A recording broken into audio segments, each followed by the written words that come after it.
El tema a abordar el día de hoy es juicio oral en el proceso penal acusatorio adversarial, presentado por Carla Berenice Gasparino Tlalpa, de la Universidad Autónoma de Tlaxcala, la licenciatura en Derecho.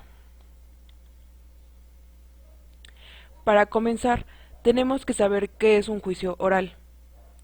El juicio oral es una audiencia de debate que tiene como objetivo esclarecer los hechos mediante la presentación de pruebas obtenidas durante la etapa de investigación e interrogando a las partes involucradas, quienes podrán exponer razones y alegatos a favor y en contra de sus respectivas posiciones, a fin de que aparezcan los elementos que permitan al juez emitir una sentencia. Ahora bien, el juicio oral tiene etapas, que se dividen en tres. La primera es la etapa inicial, que su fundamento legal lo encontramos en el artículo 307 del Código Nacional de Procedimientos Penales.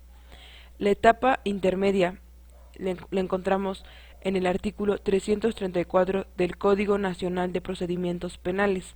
Y por último es la etapa de juicio, que se encuentra su fundamento legal en el artículo 348 del Código Nacional de Procedimientos Penales.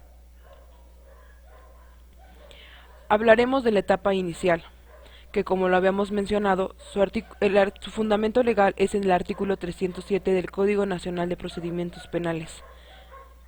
En la audiencia inicial se informará al imputado sus derechos constitucionales y legales, si no se le hubiese informado de los mismos con anterioridad. Se realizará el control de legalidad de la detención si correspondiere, se formulará la imputación, se dará la oportunidad de declarar al imputado, se resolverá sobre las solicitudes de vinculación a proceso y medidas cautelares y se definirá el paso para el cierre de la investigación.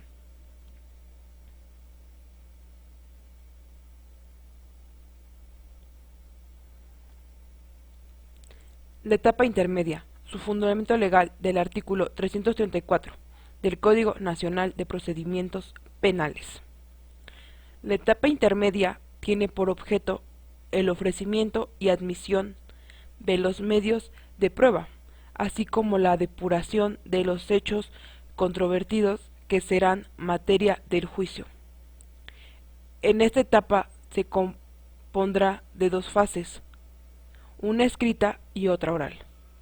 La fase escrita iniciará con el escrito de acusación que formula el Ministerio Público y comprenderá todos los actos previos a la celebración de la audiencia intermedia. La segunda fase dará inicio con la celebración de la audiencia intermedia y culminará con el dictado del auto apertura a juicio.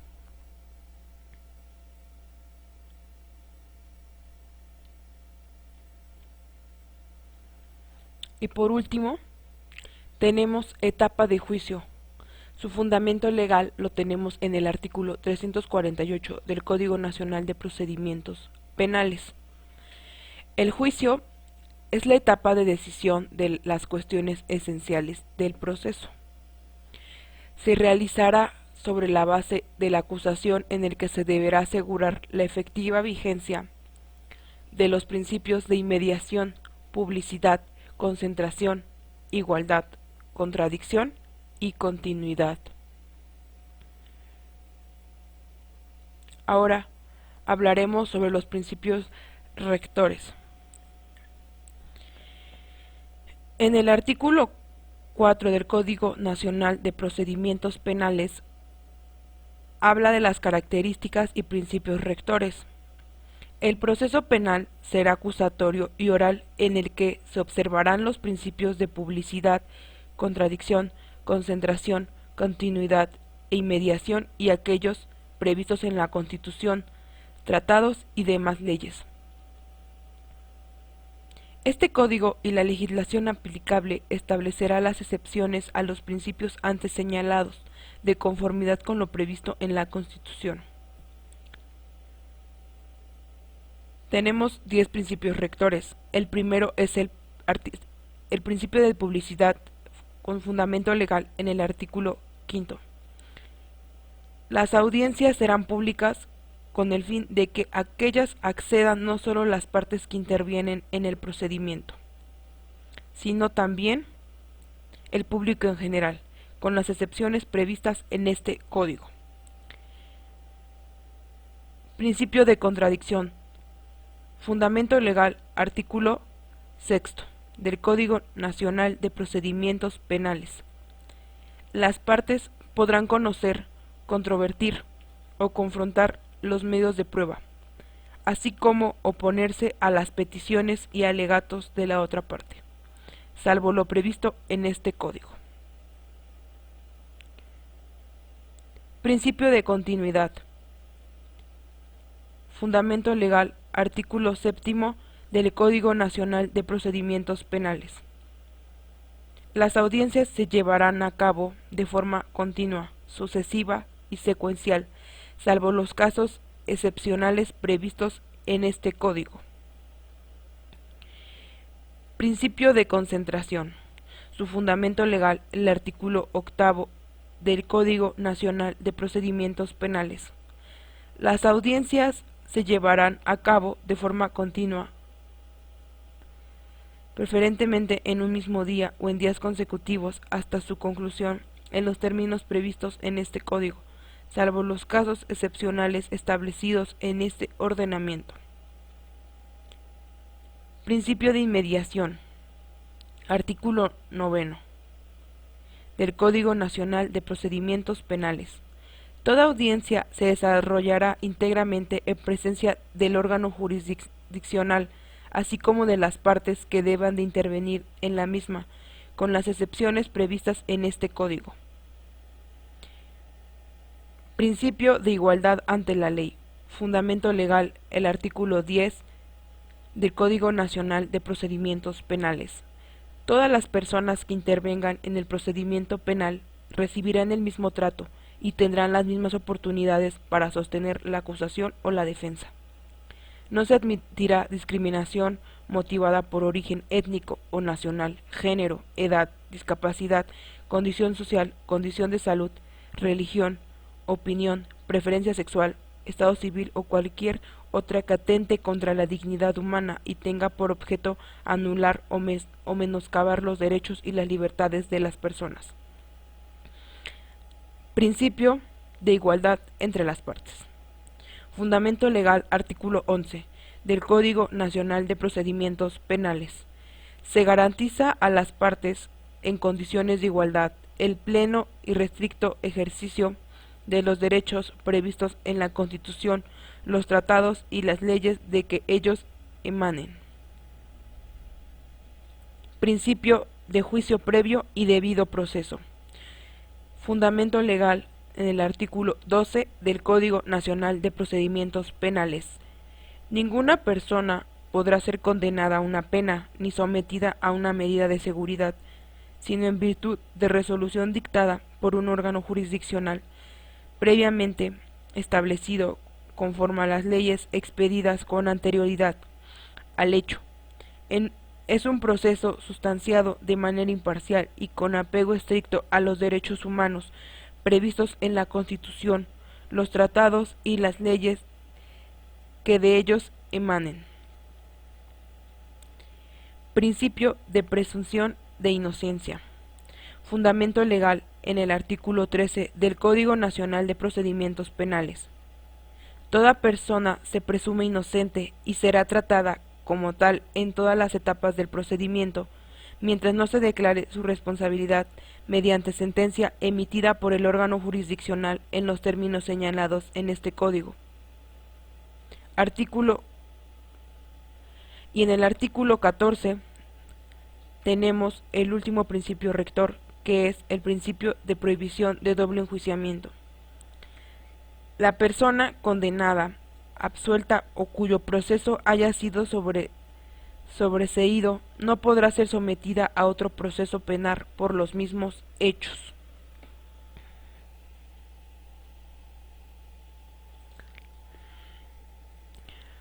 Bien, ahora hablaremos sobre los actos jurídicos que se encuentran en el juicio oral. Como primero, tenemos alegatos de apertura, con su fundamento legal en el artículo 394 del Código Nacional de Procedimientos Penales. Una vez abierto el debate, el juzgador que presida la audiencia de juicio concederá la palabra al Ministerio Público para que exponga de manera concreta y oral la acusación y una descripción sumaria de las pruebas que utilizará para demostrarla. Acto seguido, se concederá la palabra al asesor jurídico de la víctima u ofendido, si lo hubiera, para los mismos efectos. Posteriormente, se ofrecerá la palabra al defensor, quien podrá expresar lo que al interés del imputado convenga en forma concreta y oral. Acuerdos probatorios. Artículo 345 del Código Nacional de Procedimientos Penales.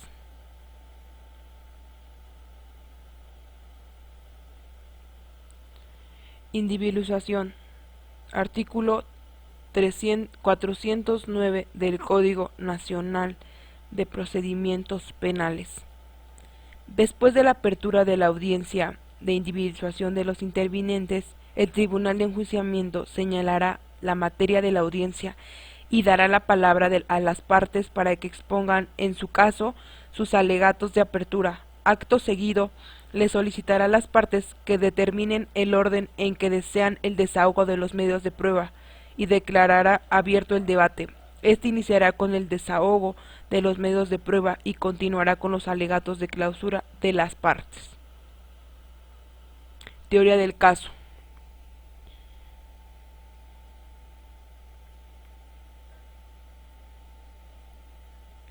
Interrogatorio. Su fundamento legal está en el artículo 372 al 376.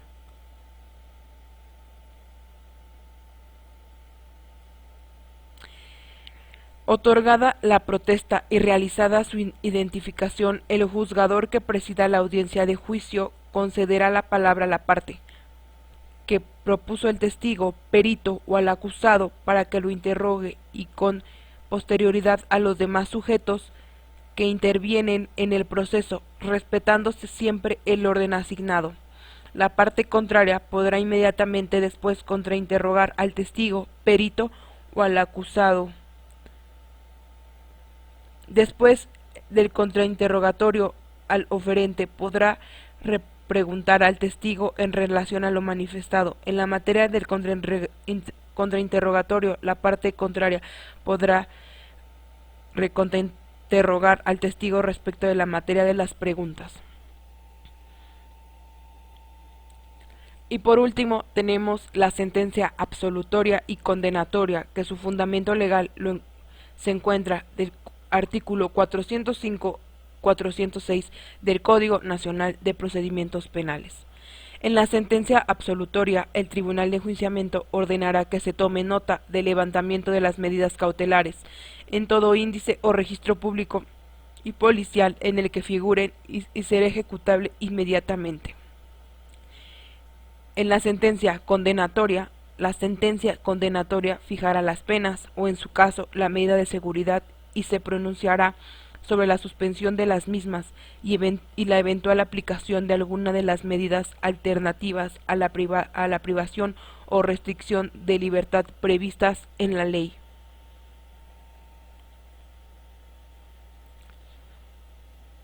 Ahora hablaremos de los órganos jurisdiccionales que se encuentran en el juicio oral con fundamento legal en el artículo 133 del Código Nacional de Procedimientos Penales.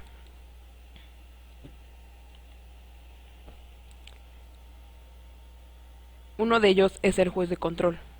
El juez de control es el encargado de ver lo relacionado con la legalidad de la detención, dependiendo de las pruebas.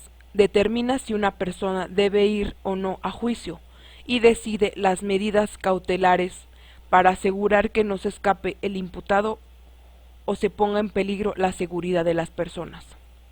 También autoriza la aprehensión de una persona, su comparecencia ante un juez y las autorizaciones judiciales en una investigación, como pueden ser órdenes de cateo, la exhumación de cadáveres, la intervención de comunicaciones privadas y correspondencia, la toma de muestras de fluido corporal, vello o cabello, y el reconocimiento o examen físico de una persona. El juez de control también aprueba los acuerdos en los mecanismos alternativos de solución de controversias.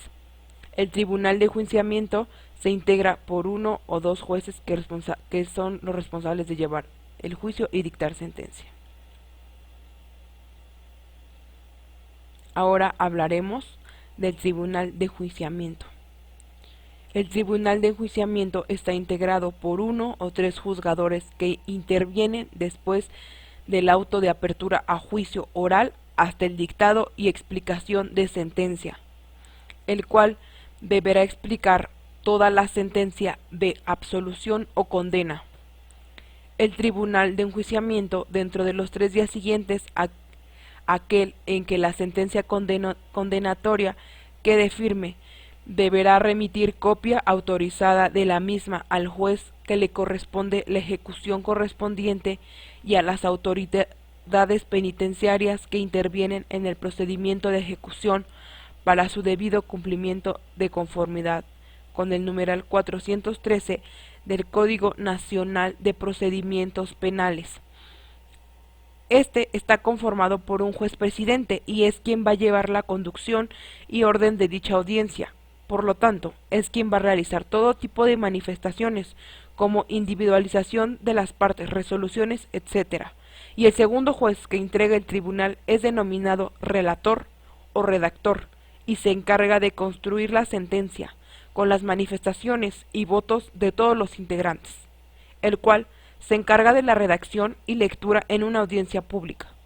Y el tercer juez es el encargado de coadyuvar con ambos jueces en todas y cada una de las tareas que van a realizar dentro de la audiencia. Tribunal de Alzada. Se integra por 3 magistrados y se encarga de recibir las inconformidades del imputado o la defensa sobre las decisiones de los jueces. También puede reconocer la inocencia del sentenciado si surgen pruebas que demuestren que no existió el delito por el que se le condenó, o que el sentenciado no participó. Puede anular la sentencia cuando ya se ha condenado a la persona por el mismo hecho delictivo si se elimina la ley que lo condenó o se modifica la pena, aplicando la más favorable al sentenciado. Juez de ejecución.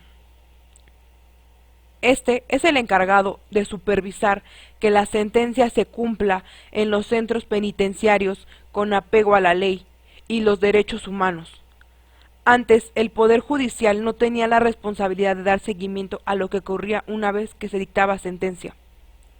El juez de ejecución conocerá los incidentes e impugnaciones que surjan con motivo de la estadía del interno en el centro penitenciario. Puede revocar los beneficios otorgados a un sentenciado y autorizar las peticiones de traslado que formulen internos o autoridades de otras entidades federativas. El juez de ejecución debe asegurar que la pena o medida de seguridad se realice tal y como lo instruye la sentencia, así como modificar las penas y medidas de seguridad a partir de la información que la autoridad administrativa le muestre sobre el comportamiento del sentenciado. También debe lograr el cumplimiento de él. Es también su responsabilidad resolver en audiencia oral las solicitudes de beneficios al sentenciado que se requiere debate entre Ministerio Público y Defensa o la presentación de pruebas, ordenar por cumplimiento de los acuerdos, declarar el término de las sanciones y en su momento entregar al sentenciado la constancia formal de libertad o de la reparación del daño y visitar los establecimientos penitenciarios cuando lo considere necesario.